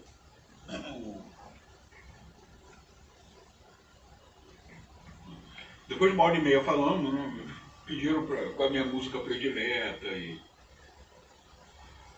com o livro que eu estava lendo, aí deixe um recado para os historiadores, na verdade. Eles estavam cansados, eu estava mais cansado ainda, depois de falar tanto assim, e eu falei isso, de alguma maneira eu toquei nisso aqui, de que a universidade em todo mundo, ela nasceu dentro de um espírito que eu chamo cartesiano, né? Separar o saber ou dividir os objetos do saber em tantas tantos compartimentos quanto forem necessários para você ter certeza sobre o que está falando. E o resto fica periférico. Depois a gente vê como é que isso que a gente recortou para fora influencia como fica para dentro, né? Então esse é o, digamos, é o paradigma da ciência que é chamada reducionista, né? Aí vem a interdisciplinaridade, que não é só de meio ambiente, mas e começa a fazer terreno dentro das instituições universitárias, algumas já com 500 anos criadas desse jeito, até antes do Descartes, né? E até centros universitários formados muito depois, começam a pipocar centros e programas, e não vou chamar departamentos, núcleos, né? Que estão estudando certos objetos a partir de visões múltiplas, aí podia ser multidisciplinar, tá? Mas quando você faz um centro desse, ou um núcleo desse, geralmente você reúne pessoas formadas em várias especialidades, como eu fui formado em ciências sociais, e hoje eu me chamo de ex-sociólogo, ex-cientista social, né? Aí eu vou trabalhar, lá no CDS, hoje, né, a gente tem salinhas individuais para professores, que eu acho uma maravilha, né? As pessoas não estão gostando porque todo mundo está se escondendo nas suas salas e tal, mas como eu levei 38 anos para ter uma sala individual, né, eu adoro, né? Adorei até 1 ano e meio atrás da aposentadoria, né? Então eu trabalhava aqui do lado na parede e meia eu tinha um engenheiro especialista em energia e que conhecia o Leslie White, do outro lado tinha um ecólogo, né? O Frederic, um belga, que fez 2 doutorados em ecologia e aplica os princípios da ecologia, em ciência natural, vamos dizer assim, ciência da vida, aplica para estudar sociedades, principalmente pequenas comunidades, né? E ali do outro lado tem um ecólogo animal, do outro lado tem um economista ambiental, etc. E a gente se junta, pelo menos nas conversas de corredor, um acaba influenciando o outro, né? Eu assisto a aula de um, o outro vem na banca do meu orientando, aí começa a ver uma coisa que é mais do que múltiplo, é inter. Eu começo a ler as coisas que o economista ambiental está usando, né? Eu leio o programa dele, né? Então, nesses centros, que são quase todos muito novos aqui no Brasil, mas nós já temos, dentro das áreas de avaliação da CAPES, né, que dá muito trabalho a gente entender, né, acho que são 52 áreas hoje, uma se chama Ciências Ambientais, né? Ela é nova, ela começou em 2012, né? Mal tem 10 anos, né? Começou com 4 ou 5 programas, inclusive o CDS, hoje está com mais de 100, acho que são 111. São programas que se filiaram voluntariamente às ciências ambientais e quase todos se definem como interdisciplinar, às vezes multidisciplinar, transdisciplinar, não sei, né? Para serem avaliados, né? Para ganhar notinha, né? Eu chamo de notinha, acho que um dia isso vai acabar, né? Eu lutei muito para o CDS, na minha parte, ter a nota 7. Eu queria me aposentar no programa nota 7. Briguei, fiz inimigo, não sei o que era. Mas eu acho que essa avaliação por uma única entidade vai acabar algum dia, né? Acho que vai ver, a CAPES pode continuar avaliando o que ela quiser, mas acho que um dia a Associação dos Sociólogos vai avaliar os cursos de Sociologia. E acho que vai ter o mesmo peso, em termos de conteúdo, do que um comitê que avalia 200 programas inclusivos de Sociologia. Mas dentro dessa luta de tentar... nós estávamos primeiro num curso, num curso que ainda existe, uma área de avaliação, que era chamado interdisciplinar. Mas quando quando a gente mandava os nossos relatórios para o programa, quando caía na mão de um geógrafo, ele dizia, está faltando disciplina de geografia. E uma tese falou de geografia. No ano seguinte caía na mão de um estatístico. Não tem nenhum método estatístico que está aplicado. Então as pessoas estavam olhando para uma coisa pluri, ou multi, ou trans, ou inter, e estavam fazendo cobranças disciplinares, né? E a gente não saía da nota 4 e depois para a nota 5, ficamos empacados ali, né? No curso, quando nós caímos na área de ciências ambientais, que fez parte de uma discussão longa de alguns programas que estavam insatisfeitos com a área interdisciplinar, aí a coisa ficou mais, digamos, não é mais justa, mas assim, interdisciplinares avaliando interdisciplinares. Você não vê, está faltando uma disciplina disso, está faltando métodos de não sei o quê, da disciplina tal, né? E com isso, esse grupo se estabilizou, primeiro com 6 ou 7 programas, e hoje com 111, né? E tem 3 programas nota 7 dentro dele. De todos os programas, ele é um dos menores e ele que tem maior. São programas que os colegas, como é que é feita essa avaliação? Não é para gente de fora. A avaliação é feita pelos comitês que vêm desses programas que estão dentro da área, né? Então deu uma elasticidade maior, mais programas foram criados, né? Por que eu estou contando essa história? Porque apesar de eu estou te impressionando com o número de 111, são mais de 3 mil programas que são avaliados hoje em dia pela CAPES. 111 não é nem um punhado de areia. É a areia que está aqui entre o indicador e o polegar. Né? Então, é aquilo que está falando do reconhecimento. Não só meu, né? Como professor, que já passei, etc., né? Como os alunos novos que estão chegando. E que eu falei de um exemplo extremo de doutores em desenvolvimento sustentável que não tiveram suas inscrições aceitas em alguns concursos.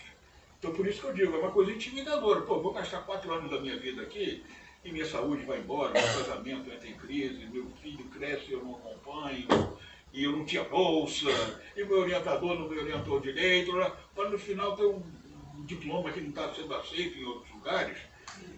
A gente teve medo de tratar disso lá no CDS. Quando eu fui descobrir isso, eu descobri isso, porque eu fui anotando os casos de pessoas que, poxa, professor, eu tentei fazer concurso não sei aonde, eu fui vetado.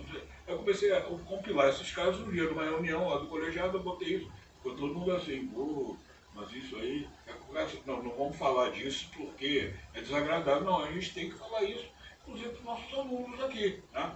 Tem muita gente que faz doutorado ou mestrado, não está entrando já tem emprego em gestor, trabalha em unidade de conservação, trabalha nas secretarias de meio ambiente, aí não faz muita diferença, né? Mas para a vida acadêmica, então qual é o recado que eu quis dar? Não tenham medo da interdisciplinaridade, quer dizer, vocês que estão, ou poderiam estar, num programa interdisciplinar de meio ambiente, né?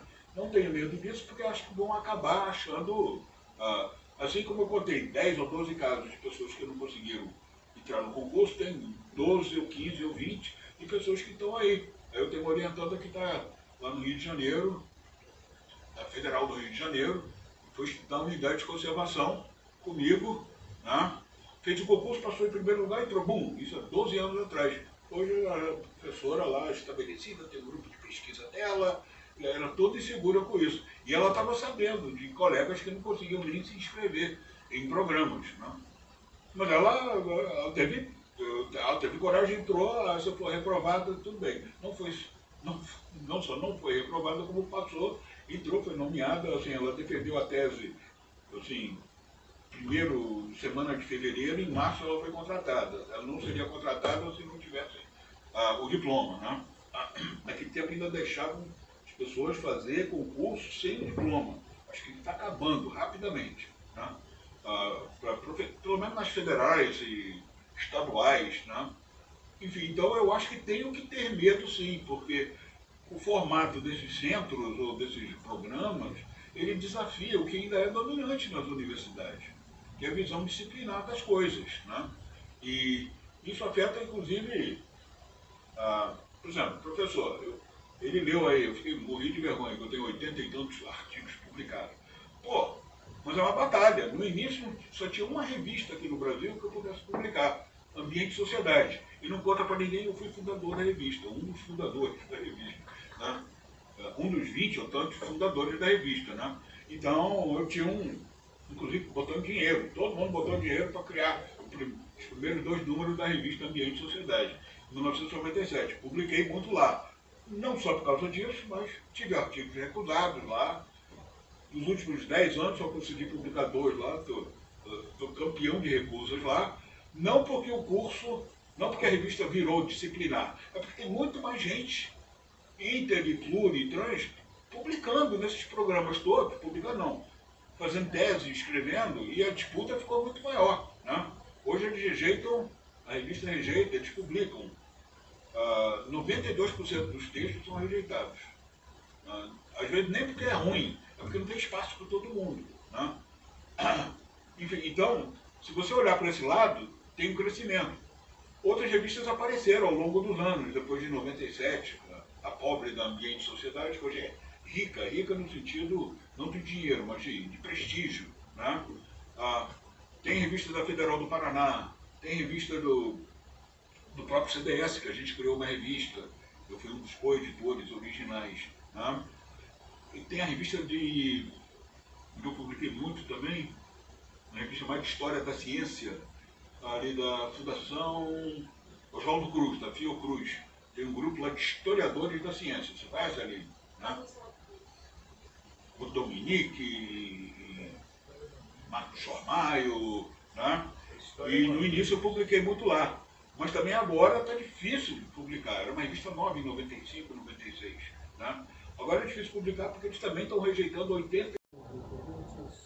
Historianos, principalmente tosqueiros. Né? E aí me surgiu essa indagação aqui sobre a questão, porque eu não conheço nada de história ambiental ligada ao mar. Está se abrindo muito esse campo de estudos. Os próprios trabalhos na área da oceanografia estão revelando ambientes marinhos desconhecidos, né? Paleovários, paleorrios, etc. Eu queria saber se aqui no Brasil ou fora do Brasil, qual seria, como é que está encaminhado isso aí? Que é que você poderia dizer? Deixa eu ver. Uma coisa que eu ia falar aqui, que eu acabei pulando, não falando de mar, mas falando de cidade. Muita gente acha que, bom, vai falar de ambiente, não pode falar de cidade. As cidades concentram tudo que a gente faz. É residência, indústria, asfalto, cimento, praça, flora exógena, não tem animal selvagem, e a barulho, a poluição, etc. Mas tem uma linha de história ambiental urbana que eu não pratiquei. Eu li algumas coisas que depois eu posso passar para vocês, mas dá para fazer umas coisas interessantes. Tem uma história ambiental, para variar meu referencial americano, anglófono, a história de Chicago, que é uma das maiores cidades das Américas. Né? E o cara, ele olha para a cidade, mostra como é que a cidade entrou num lugar determinado ali, que era sujeito à inundação, mas era estratégico, porque estava na boca de um lago, e estava na boca do rio Mississippi, e antigamente, antes das ferrovias, tudo era transportado ou por carroça ou por via aquática. Né? E, então, quem escolheu ali a cidade, ele dá o nome, tinha essa noção estratégica que tem a ver com o encontro de dois grandes corpos d'água. Né? Mas, principalmente, ele mostra que Chicago foi uma metabolizadora dos recursos naturais em torno da região dela. Carne bovina, carne suína, couros desses dois grupos de animais, minérios, peles de búfalo e outros bichos que eram mortos, as catadas, falta pouco tempo, para fazer roupa de frio, né? Para climas temperados, onde tem inverno pesado, até gelo. Né? O lago Michigan, onde vai a Chicago, vê um lago lá. Você vai no inverno, vê um monte de gelo. Né? Eles mineravam gelo para botar dentro das carroças, dos carros de ferrovia, para transportar a carne para Nova York e outros lugares, para a carne não estragar na viagem que, embora fosse trem, levava 18 horas e tal. Então mineravam gelo. Então, ele mostra tudo que a cidade influenciou o meio ambiente, pegando da sua área de influência esses recursos naturais, passando e metabolizando, ou então passando adiante, para ser industrializado em outro lugar. Né? Isso é cidade. Né? Então tem várias maneiras de você abordar isso. Né? Agora, sobre o mar, assim, eu conheço a Lise Sebrecht, você conhece? Conheço. Ela fez uma dança no Baía de Guanabara. Né? É bem carioca, ela é cariocona. Né? E aterros na Baía de Guanabara, baías na Baía de Guanabara, comércio internacional na Baía de Guanabara, aeroporto dentro do Baía de Guanabara, os dois aeroportos hoje são dentro da Bahia, né? Galeão, Jovinho, Santos Dumont, né? Estaleiros navais. Na década de 70 o Brasil, essa discussão está voltando agora, 50 anos depois. O Brasil foi um líder mundial de construção naval, até a década de 70. Aí o sistema todo subsidiado, trabalha boom, desabou. Né? Mas a estrutura do estaleiro, quase abandonado, está tudo lá. E aquilo implicou em aterro, em cais, em coisa de energia, em depósito, está tudo lá, enferrujando. E agora o governo do Lula, mais uma vez, está querendo fazer, não, vamos construir navios no Brasil para servir ao petróleo e a mineração. Né? Então, é um trechinho pequeno, mas é oceânico, né? De Baía de Guanabara, né? Um trecho de mar. Né? Eu conheço um estudo de um companheiro, historiador ambiental norte-americano, nome de Soluri, você conhece esse nome? Não? Ele estudou a pesca de baleias, século XIX, XX, ao longo de todo o litoral atlântico, aqui, das Guianas até lá, em Falklands, etc. Né? Mas eu acho que ele não chega no continente, acho que ele não pega a parte terrestre do continente brasileiro. Eu li o livro dele há muitos anos atrás. E ele tinha um grupo de estudos ambientais de águas oceânicas. É possível, eu posso passar o nome dele, eu trabalho numa universidade particular, Carnegie Mellon, talvez achando coisas dele, né? E a própria Lise Sebrecht talvez esteja, ela escreveu essa tese há 20 anos atrás. Talvez ela tenha continuado, eu não li mais nada dela, desde então, que indique que ela tenha continuado com esse estudo litorâneo. Ela fez um estudo sobre o desastre ambiental que houve no Rio de Janeiro no ano de 66, uma chuva imensa que caiu lá, toda década tem uma chuva que destrói o lugar do Rio de Janeiro. E gente da família dela morreu quando ela era garotinha, 67, 68, ela nasceu um pouco depois, eu não sei a idade dela. Né? Ela fez um estudo de desmoronamento de morros, e não foi só em favela não, lugares de classe média alta.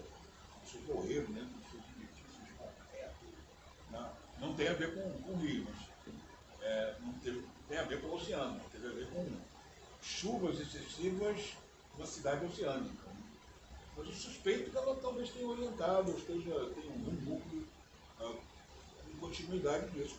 O trabalho dela de Baía de Guanabara foi muito elogiado, assim, publicou na época várias partes, ela fez um livro em inglês. Tá? Enfim, a única pista que eu tenho para te dar. Tem muita coisa de estudo ao longo do Rio Amazonas, né? Mas aí já não é oceano. Pesca e coleta nas barcas amazônicas, chegando até o oceano. No Amapá tem, ali no Pará tem, faz a boca do Rio Amazonas, Ilha de Marajó, etc. Mas eu acho que são estudos mais de terra, pessoas que moram na terra e estão usando a água do rio, não chega a ser oceânico. Né? Depois a gente conversa mais. Tá bem. Obrigado. Estão ligados? Obrigado, então. Quero agradecer o membro da plateia aqui. Deixa eu soltar.